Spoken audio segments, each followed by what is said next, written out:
আহ্বায়ক অ্যাডভোকেট এবং মান্না সদস্য সচিব এবং সিরাজ সহ 5 সদস্য বিশিষ্ট কমিটি উনি আমাদেরকে উপহার দেয়। আলহাজ কবির আহমেদ ভূঁইয়ার নেতৃত্বে আমরা জেলা আহ্বায়ক কমিটি পাই। দায়িত্ব পাওয়ার পর থেকে 14টা ইউনিটের 13টা ইউনিটের সম্মেলন আমরা সম্পন্ন করেছি। কবির আহমেদের সুযোগ্য দিক নির্দেশনায় আমরা আমাদের কাজগুলি করতে সমর্থ হয়েছি এবং অত্যন্ত সুনিপুণ ভাবে আমরা কাজগুলি শেষ করেছি। কিন্তু আজকে আমাদের জেলা সম্মেলনের জন্য আমরা প্রস্তুত হয়েছি। এখন আমরা আপনাদের কাছে কেন এসেছি? আমরা এসেছি আলহাজ কবির আহমেদ ভূঁইয়াকে আমরা অনুরোধ করেছি যে আপনারা ব্রাহ্মণবাড়িয়া জেলার অভিভাবক হিসেবে দায়িত্ব নেন এবং আমাদের সাথে পাশে থাকেন। আপনি আমাদেরকে দিয়েছেন, এখন আমাদের আপনাকে দেওয়ার পালা, আমরা আপনাকে দিতে চাই। উনি কিন্তু রাজি হন নাই, উনি রাজি হন নাই, উনি বারবার আমাদেরকে ইগনোর করেন, মানা করেন। কিন্তু আমরা চাই আপনাদের সমর্থন নিয়ে আলহাজ কবির আহমেদ ভূঁইয়াকে ব্রাহ্মণবাড়িয়া জেলা বিএনপির সভাপতি বানান।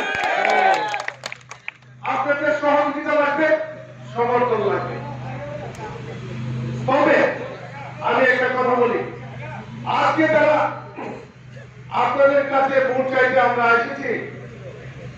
আপনাদের আল্লাহ যথেষ্ট জ্ঞান বুদ্ধি দিয়েছে, যথেষ্ট মেধা দিয়েছে।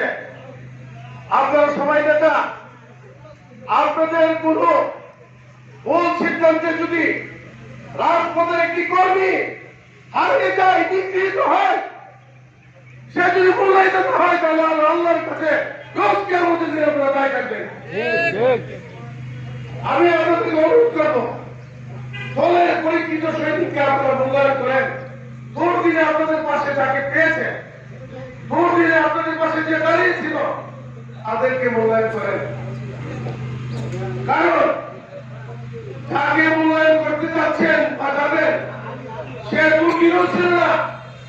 বর্তমানে সে যদি সে আপনাকে বিভিন্ন ছড়াছড়ায়, বিভিন্ন বাহানায় আপনার মূল্যবান দায়িত্ব নিয়ে যায়, দল ক্ষতিগ্রস্ত হবে, আরেকদিন আপনি ক্ষতিগ্রস্ত হবেন। আপনার বেরো এরকম ঘটনা ঘটবে। কাজে আমি আপনাদেরকে বলতে চাই, দল যারা করেছে, বিগত দিনে আপনাদের পাশে আন্দোলন সংগ্রামে নেতৃত্ব দিয়েছে, আমরা যত বাধা বিপত্তি, যত প্রতিকূলতা ছিল, প্রতিকূলতা পেরিয়ে আপনাদের পাশে এসে দাঁড়িয়েছি। আজকে অনেকেই বাকি হয়েছে, তাদেরকে কিন্তু আমরা নিয়ে আসতে পারি নাই, তাদেরকে কিন্তু আপনাদের পাশে নিয়ে আসতে পারি নাই, তাদেরকে পারি নাই।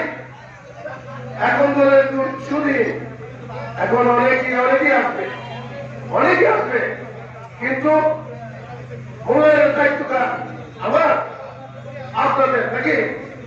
আপনারা মূল্যায়ন করবেন। কিভাবে মূল্যায়ন করবেন?